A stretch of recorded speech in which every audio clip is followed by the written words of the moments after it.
નમસ્કાર મિત્રો, નાતાલના પર્વની ઉજવણી આપણે કરી રહ્યા છે ત્યારે ઘણી વખત નાતાલ અથવા તો જેને આપણે ક્રિસમસ પણ કહીએ છીએ એની સાથે સંકળાયેલા કેટલાક તથ્યો અને કેટલીક બાબતો વિશે જાણવાની ઘણા બધાને બહુ ઈચ્છા હોય છે અને ત્યારે આ સમયે કેટલીક બાબતો હું રજૂ કરું છું. એક મિત્રએ મને પૂછ્યું કે નાતાલ અને ક્રિસમસ બંને શબ્દો વચ્ચે ફરક શું છે. બેઝિકલી એક જ છે. નાતાલ શબ્દ એ લેટિન ભાષા પરથી આવે છે જેનો અર્થ થાય છે પ્રભુ ઈસુ ખ્રિસ્તનો જન્મ, અને એ જ રીતે ક્રિસમસ એ પણ ઇંગ્લિશ શબ્દ છે પણ એ પણ એની સાથે પણ ક્રાઇસ્ટ અને મસ એ રીતે જોડાયેલું છે. ક્રાઇસ્ટ એટલે પ્રભુ ઈસુ ખ્રિસ્ત અને મસ એટલે કે પ્રભુ ઈસુ ખ્રિસ્તના જન્મ અથવા તેમનું ભજન, એટલે બંને એક જ છે. પણ આ બંને શબ્દો કરતા જે સૌથી અગત્યનું છે પ્રભુ ઈસુ ખ્રિસ્તનો જન્મ અને એની ઉજવણી કે જેને આપણે નાતાલ અથવા ક્રિસમસ કહીએ છીએ. ઉજવણી સાથે ઘણી બધી બાબતો જોડાયેલી છે.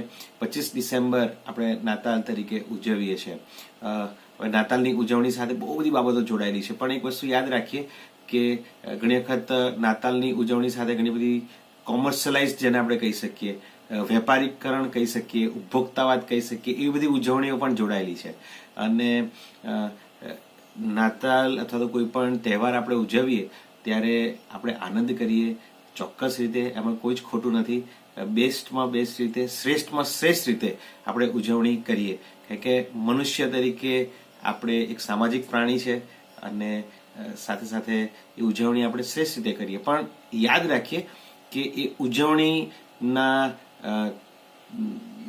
ચક્કરમાં અને ઉજવણીમાં આપણે નાતાલનો જે સંદેશો છે એને આપણે ભૂલી ન જઈએ. હવે નાતાલની ઉજવણી કેવી રીતે કરવામાં આવે છે, શું કરવામાં આવે છે, ઘણા બધા મિત્રો પૂછતા હોય છે.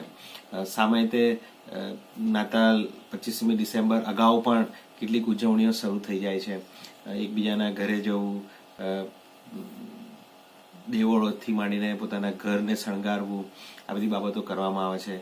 ત્યારબાદ ઘણા મિષ્ટાન પણ બનાવવામાં આવે છે, કારણ કે પરિવારજનો એકબીજાના ત્યાં જતા હોય છે, મિત્રો એકબીજાના ત્યાં જતા હોય છે, ત્યારે એ સમયે કેટલાક આપણી સંસ્કૃતિ ગુજરાતી સંસ્કૃતિ છે તો ગુજરાતી નાસ્તા બનાવવામાં આવે, રાઈટ.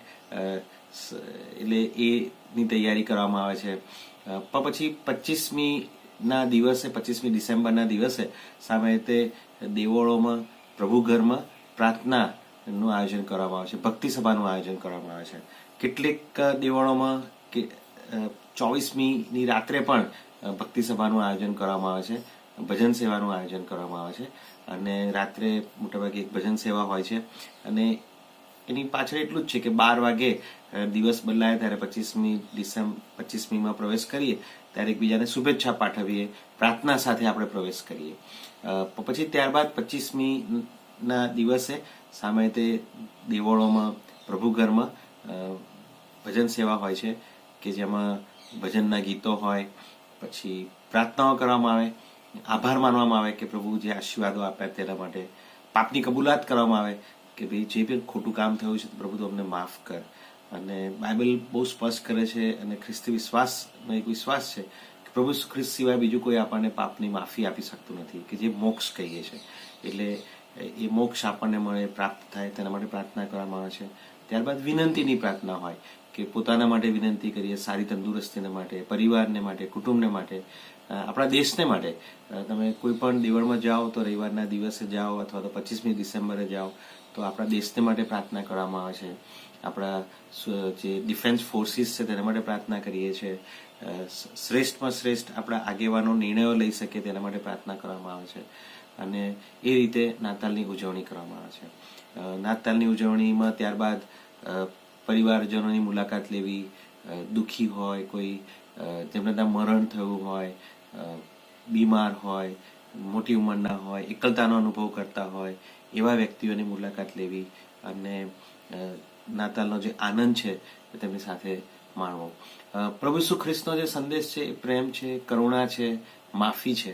એના માટે નાતાલના ઉજવણીમાં, સમગ્ર ઉજવણીમાં આ બાબત પણ એક કેન્દ્ર સ્થાને રાખવામાં આવે છે કે આ દિવસો દરમિયાન જે ગરીબ લોકો છે, જે આર્થિક રીતે નબળા છે, તો જે લોકો હૃદયભંગિત થયા છે, જે લોકો દુઃખમાંથી પસાર થઈ રહ્યા છે, એવા મિત્રોની સાથે પણ સમય ગાળવો અને ફક્ત પોતે જ બધું રાખવું એવું નહીં, પણ શેર કરવો, પોતાનો જે આનંદ છે, પોતાની સાથે જે પણ છે એને શેર કરવું.